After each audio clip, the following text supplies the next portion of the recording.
소녀와 12달의 신.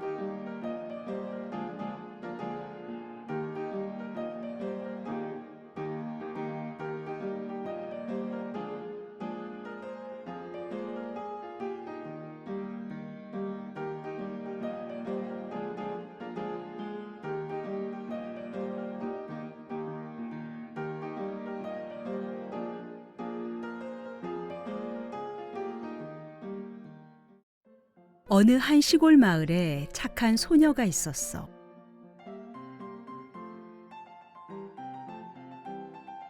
소녀는 어머니를 일찍 여의고 아버지가 새로 결혼한 새어머니, 그리고 새어머니가 낳은 여동생과 살고 있었지. 그러던 어느 날 아버지마저 병으로 돌아가시고 나자 새어머니 그리고 동생과 셋이 살게 되었어. 어느 추운 겨울날 새어머니는 소녀를 불러 말했지.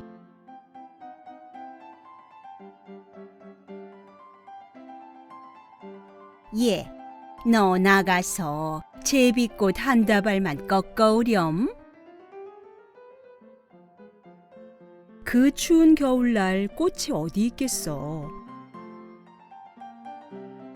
그런데도 소녀는 대꾸 한마디 못하고 집을 나섰어.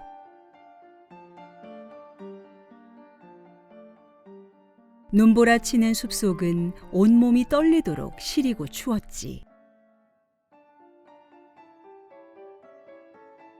한참을 헤매던 소녀의 눈에 장작불을 피워놓고 둘러앉은 사람들이 보였어.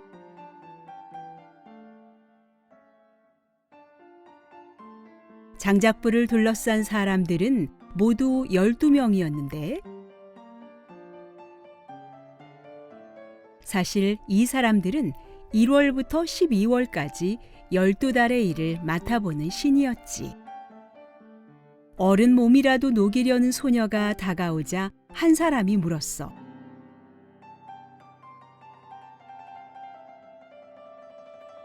이 추운 겨울날 숲에는 무슨 일로 왔나요? 그러자 소녀가 대답했어. 제비꽃을 찾고 있는데 아무리 봐도 찾을 수 없네요. 그러자 소녀에게 물었던 사람이 말했지.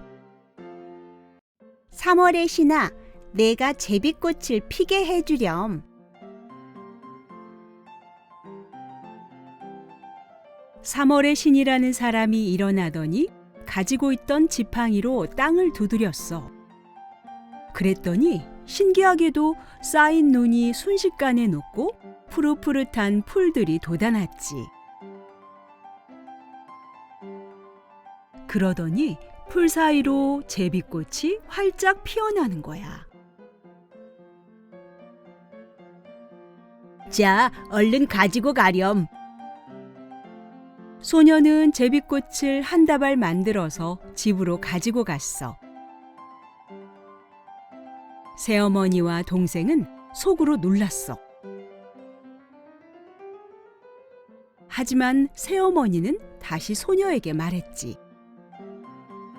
이번에는 딸기 좀 따오렴.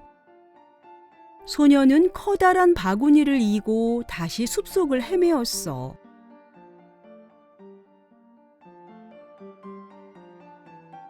하지만 그 추운 겨울에 딸기가 있을 리가 없지. 소녀는 12달의 신들을 찾아갔어.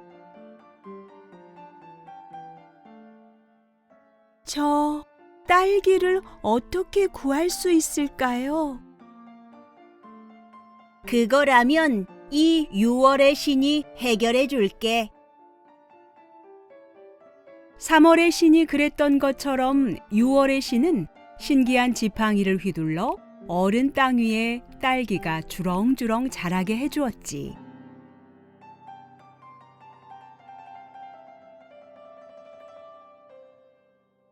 소녀는 바구니 한가득 딸기를 담아서 집에 가지고 갔어. 아무리 생각해도 이상한 일이었지만 새어머니와 동생은 겨울날 맛보지 못할 딸기를 둘이서만 맛있게 다 먹어버렸단다. 예, 오늘은 사과가 먹고 싶으니 사과 좀 구해오렴. 소녀는 다시 12달의 신을 찾아갔고 이번에는 9월의 신이 도와주어 사과를 잔뜩 얻어갔지. 새어머니와 동생은 눈이 휘둥그레졌어.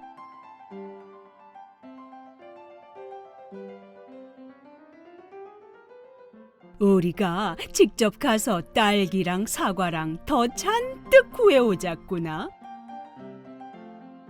눈보라치는 추운 겨울 숲으로 간 새어머니와 동생은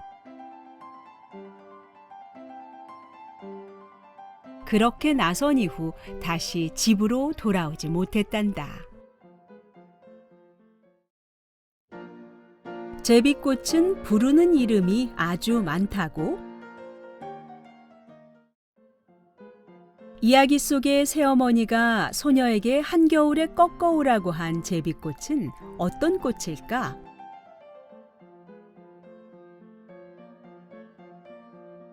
이름도 독특하지만 아무리 독특하다 해도 한겨울에 생생하게 피어 있을 꽃은 거의 없을 거야.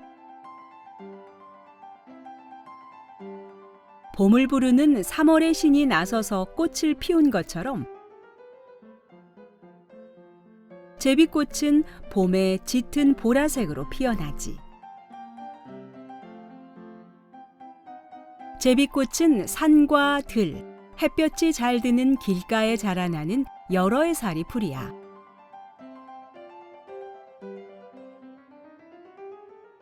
사는 곳에 따라, 지방에 따라 부르는 이름도 아주 많지.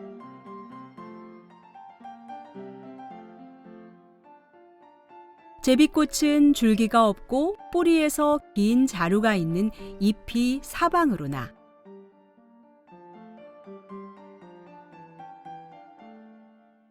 봄이 되면 잎 사이에서 꽃대가 올라오고 그 끝에 보라색 꽃이 피어나는데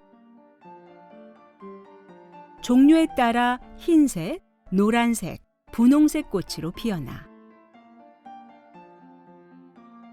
꽃이 지고 나면 길쭉한 둥근 열매가 달리는데 6월이 되면 익어서 까맣고 작은 씨앗이 터져나와.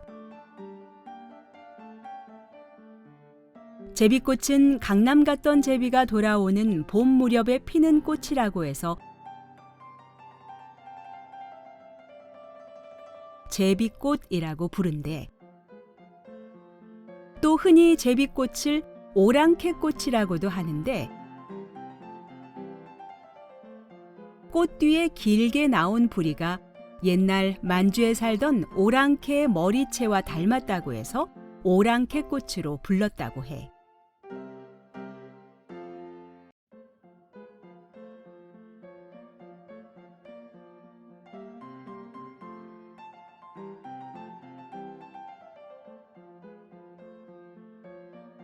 또 제비꽃의 작고 귀여운 모습 때문에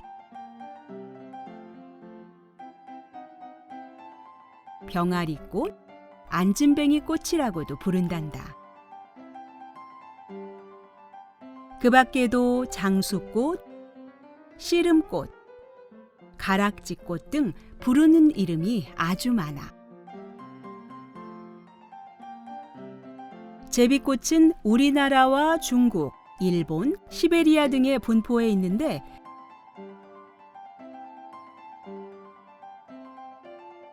관상용으로 심어서 키우기도 하지만 예부터 약으로 이용되거나 향료로도 쓰여왔어. 또 제비꽃의 어린 잎은 나물로 먹기도 하고 뿌리와 잎은 약으로 쓰기도 한단다.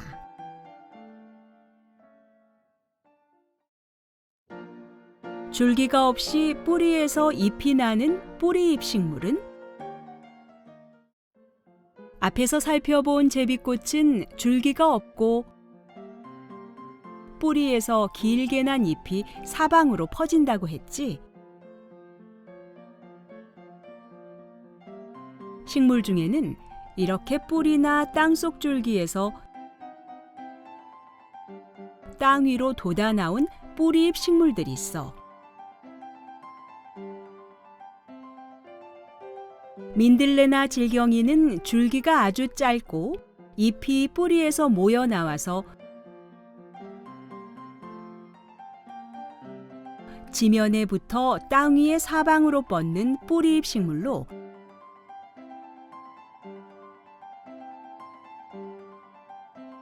로제트 식물이라고 하지. 짧은 줄기에서 수평으로 난 잎이 마치 장미꽃 모양과 닮았다고 해서 붙은 이름이야.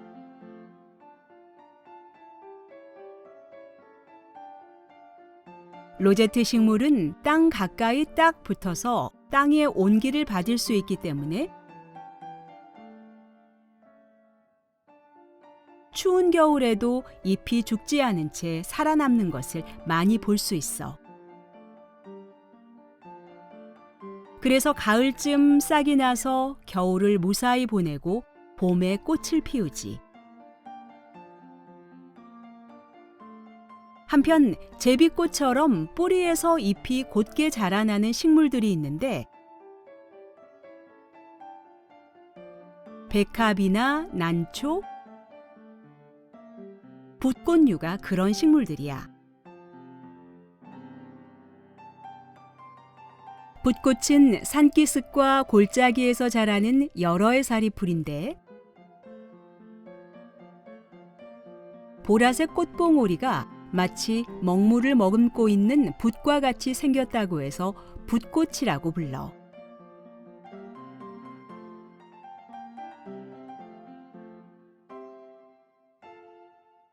키가 50에서 60cm로 자라는데 뿌리 줄기가 짧고 둥근 기둥처럼 생겼지. 잎은 줄기 밑부분에 겹쳐 꽃꽃이 선 모양으로 모여나는데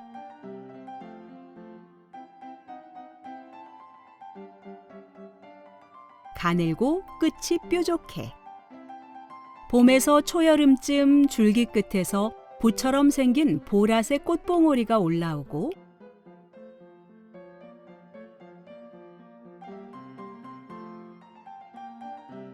꽃잎은 6갈래로 나는데 안쪽의 3장은 똑바로 서고 바깥쪽 3장은 옆으로 펼쳐져. 그리고 꽃의 가운데에는 검붉은 점들이 있지. 끝이 뾰족한 원귀둥 모양 열매는 익으면 갈색 씨앗이 터져 나와.